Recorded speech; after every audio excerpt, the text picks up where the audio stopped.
अंतर्राष्ट्रीय स्तर पर उजागर करने वाले विकास पुरुष भारत के प्रधानमंत्री माननीय श्री नरेंद्र मोदी जी से मैं आग्रह करती हूं कि आज के इस अत्यंत आनंद के तथा महत्वपूर्ण अवसर पर अपनी ओजस्वी वाणी तथा बहुमोल विचारों से हमें उपकृत करें।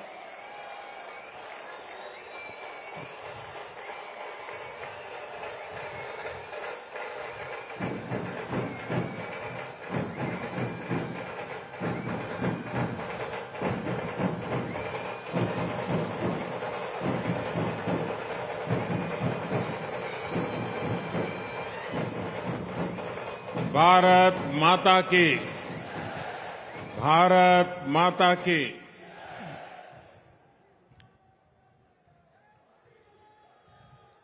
मुंबईतील माझ्या सर्व बंधू आणि भगिनींना माझा नमस्कार।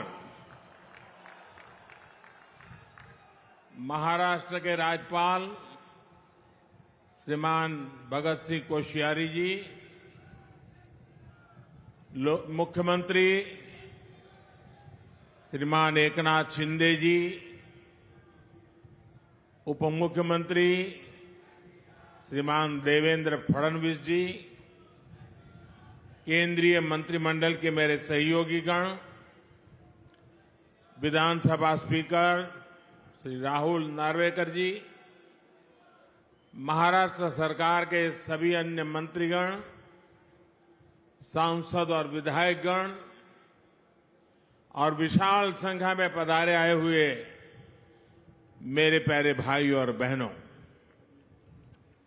आज मुंबई के विकास से जुड़े 40,000 करोड़ रुपए के प्रोजेक्ट्स का लोकार्पण और शिलान्यास यहां हुआ है। मुंबई के लिए बेहद जरूरी मेट्रो हो, छत्रपति शिवाजी टर्मिनस के आधुनिकीकरण का काम हो, सड़कों में सुधार का बहुत बड़ा प्रोजेक्ट हो और बाला साहब ठाकरे जी के नाम से आपला दवाखाने की शुरुआत हो, ये मुंबई शहर को बेहतर बनाने में बड़ी भूमिका निभाने वाले हैं। थोड़ी देर पहले मुंबई के स्ट्रीट वेंडर्स को भी पीएम स्वनिधि योजना के तहत बैंक खातों में पैसा पहुंचा है। ऐसे सभी लाभार्थियों को और हर मुंबईकर को मैं बहुत बहुत बधाई देता हूं। भाई और बहनों, आजादी के बाद पहली बार आज भारत बड़े सपने देखने और उन सपनों को पूरा करने का साहस कर रहा है। वरना हमारे यहां तो पिछली सदी का एक लंबा कालखंड सिर्फ और सिर्फ गरीबी की चर्चा करना, दुनिया से मदद मांगना, जैसे तैसे गुजारा करने में ही बीत गया। ये भी आजाद भारत के इतिहास में पहली बार हो रहा है जब दुनिया को भी भारत के बड़े बड़े संकल्पों पर भरोसा है।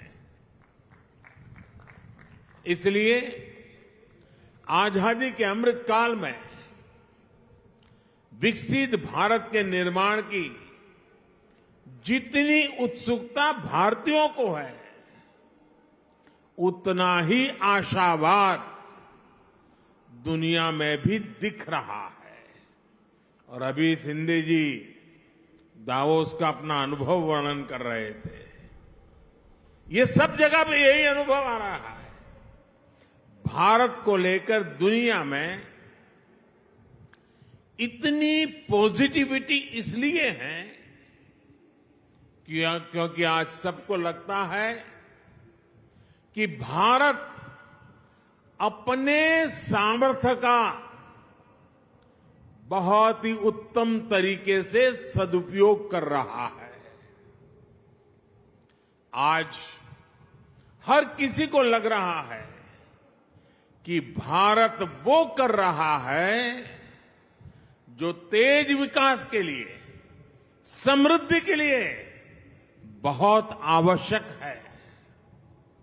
आज भारत अभूतपूर्व आत्मविश्वास से भरा हुआ है।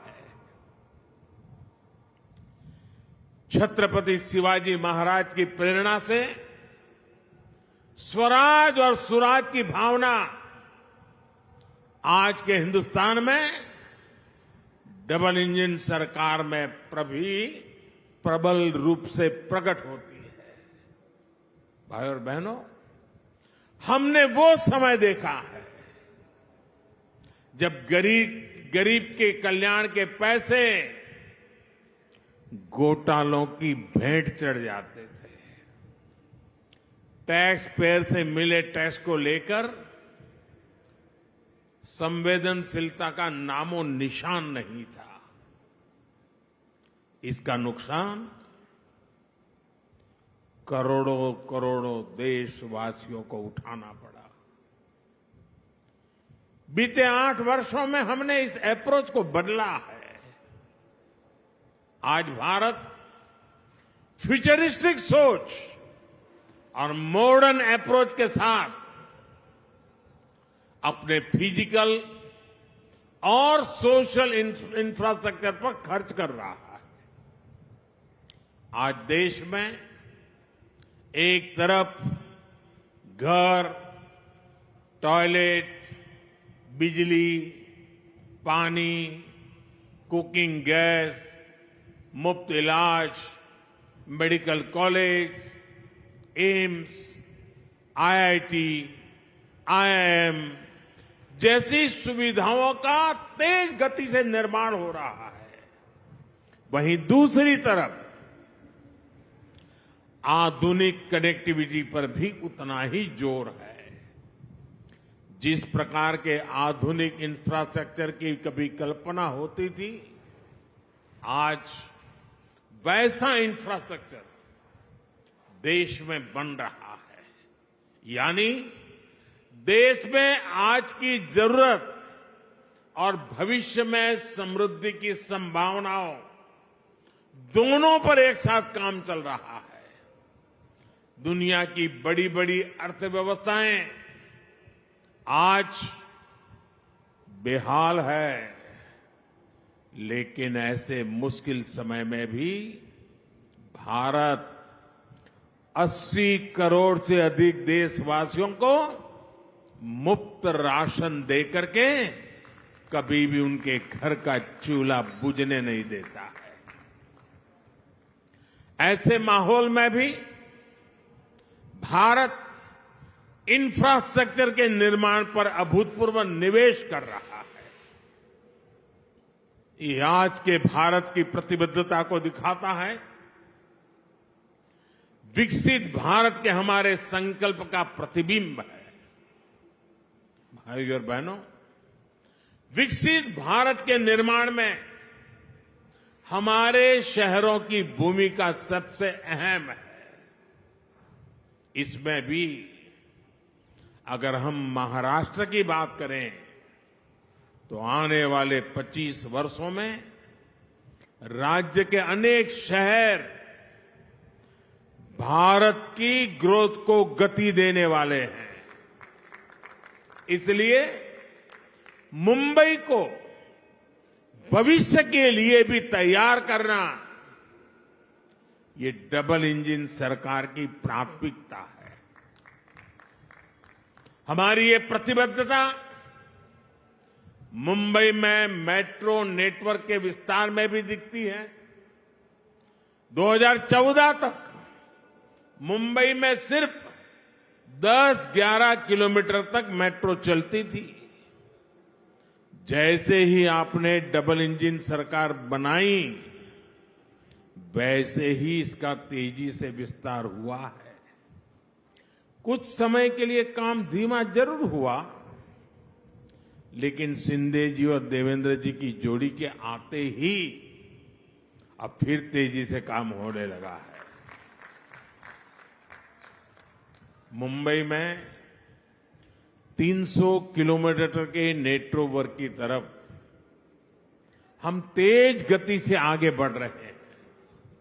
साथियों, आज देश भर में रेलवे को आधुनिक बनाने के लिए मिशन मोड पर काम चल रहा है। मुंबई लोकल और महाराष्ट्र की रेल कनेक्टिविटी को भी इससे फायदा हो रहा है। डबल इंजन सरकार सामान्य मानवी को भी वही आधुनिक सुविधा, वही साफ सफाई, उसी तेज रफ्तार का अनुभव देना चाहती है जो कभी साधन संपन्न लोगों को ही मिलती थी। इसलिए आज रेलवे स्टेशनों को भी एयरपोर्ट की तरह ही विकसित किया जा रहा है। अब देश के सबसे पुराने रेलवे स्टेशनों में से एक छत्रपति शिवाजी महाराज टर्मिनस का भी कायाकल्प होने जा रहा है। हमारी ये धरोहर अब 21वीं सदी के भारत की शान के रूप में भी विकसित होने जा रहा है। यहां लोकल और लंबी दूरी की ट्रेनों के लिए अलग अलग सुविधाएं बनेगी। लक्ष्य यही है कि सामान्य यात्रियों को बेहतर सुविधा मिले, काम के लिए आना जाना आसान हो। ये स्टेशन सिर्फ रेलवे की सुविधाओं तक सीमित नहीं रहेगा, बल्कि ये मल्टी मॉडल कनेक्टिविटी का भी हब होगा। यानी बस हो, मेट्रो हो, टैक्सी हो, ऑटो हो, यातायात के हर साधन यहां एक ही छत के नीचे कनेक्टेड होंगे। इससे यात्रियों को एक सीमलेस कनेक्टिविटी मिलेगी। यही मल्टी मॉडल कनेक्टिविटी है जिसे हम देश के हर शहर में विकसित करने जा रहे हैं। साथियों, आधुनिक होती मुंबई लोकल मेट्रो का व्यापक नेटवर्क, दूसरे शहरों से वंदे भारत और बुलेट ट्रेन से तेज आधुनिक कनेक्टिविटी आने वाले कुछ वर्षों में मुंबई का कायाकल्प होने जा रहा है। गरीब मजदूर से लेकर कर्मचारी, दुकानदार और बड़े बड़े बिजनेस संभालने वाले सबके लिए यहां रहना सुविधाजनक होगा। यहां तक कि आसपास के जिलों से भी मुंबई आना जाना भी सुलभ होने वाला है। कोस्टल रोड हो, इंदू मिल स्मारक हो, नवी मुंबई का एयरपोर्ट हो, ट्रांस हार्बर लिंक हो, ऐसे अनेक प्रोजेक्ट्स मुंबई को नई ताकत दे रहे हैं।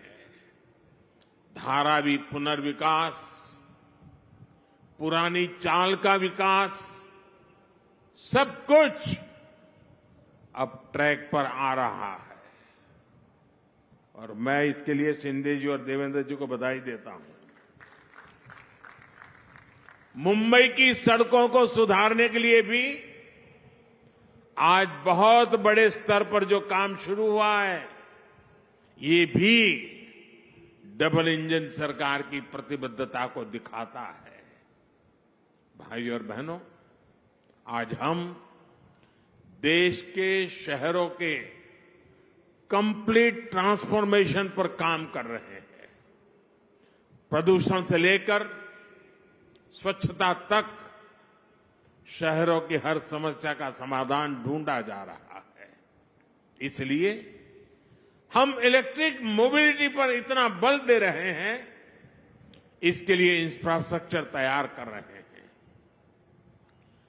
बायोफ्यूल आधारित ट्रांसपोर्ट सिस्टम हम तेजी से लाना चाहते हैं।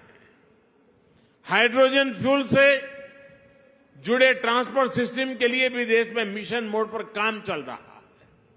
यही नहीं, हमारे शहरों में कूड़े की, वेस्ट की जो समस्या है, उसे भी हम नई टेक्नोलॉजी से दूर करने के लिए एक के बाद एक कदम उठा रहे हैं।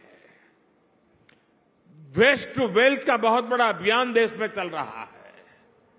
नदियों में गंदा पानी ना मिले, इसके लिए वाटर ट्रीटमेंट प्लांट लगाए जा रहे हैं। साथियों, शहरों के विकास के लिए देश के पास सामर्थ्य की और राजनीति की इच्छा शक्ति की किसी भी चीज की कमी नहीं है। लेकिन हमें एक बात और समझनी होगी। मुंबई जैसे शहर में प्रोजेक्ट को तब तक तेजी से नहीं उतारा जा सकता जब तक स्थानीय निकाय की प्राथमिकता भी तेज विकास की ना हो। जब राज्य में विकास के लिए समर्पित सरकार होती है, जब शहरों में सुशासन के लिए समर्पित शासन होता है, तभी ये काम तेजी से जमीन पर उतर पाते हैं।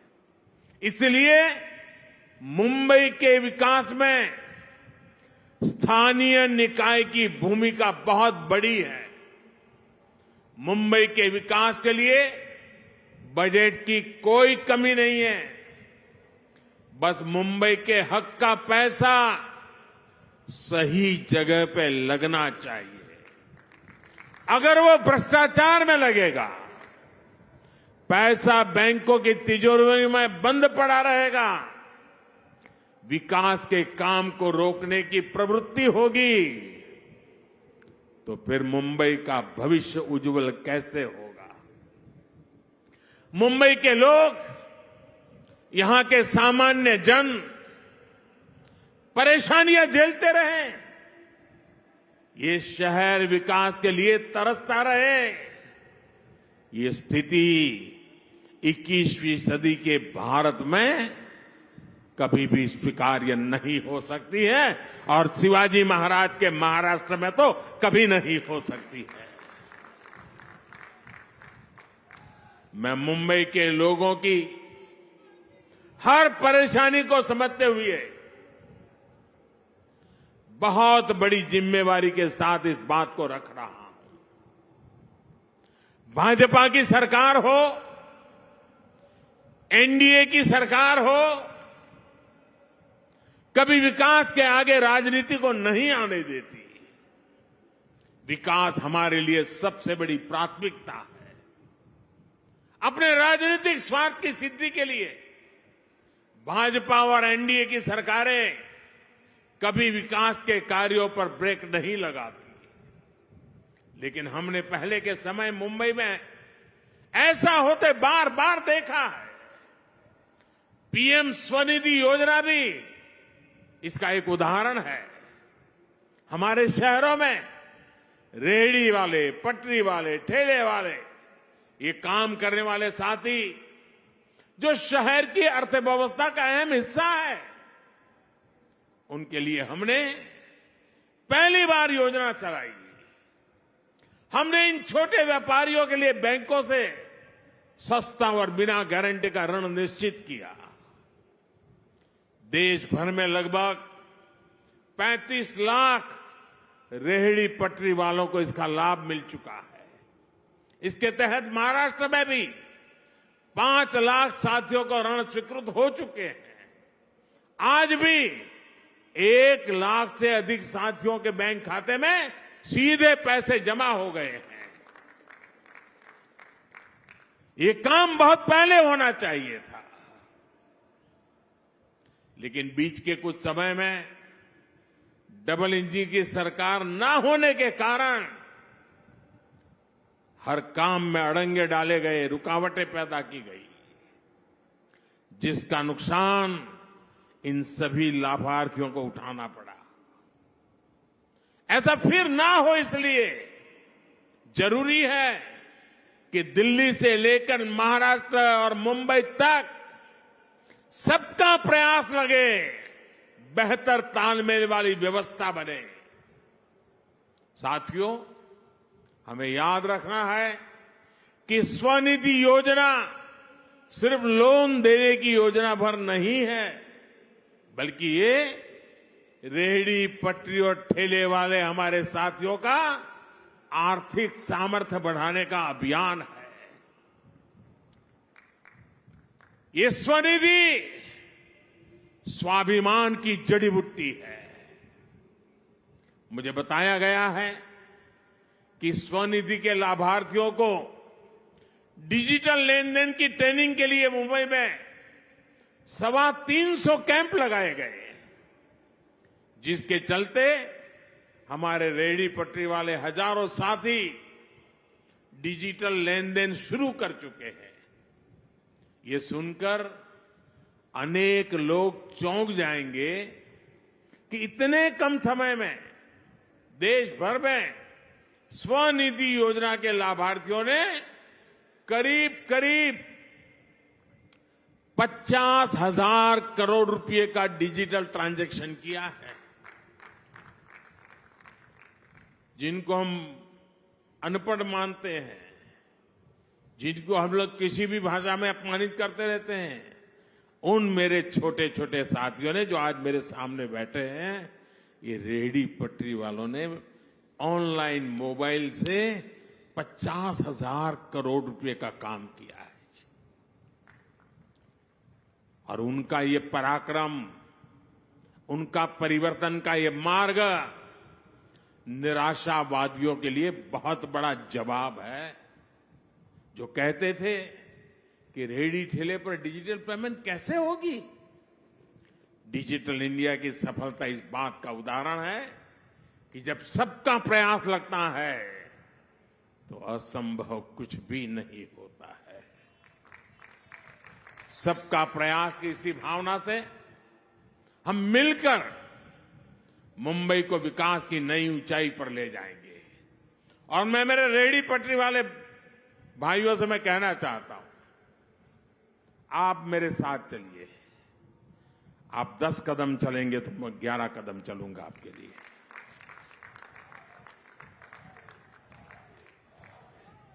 मैं ये इसलिए कह रहा हूं कि हमारे रेहड़ी पटरी वाले भाई बहन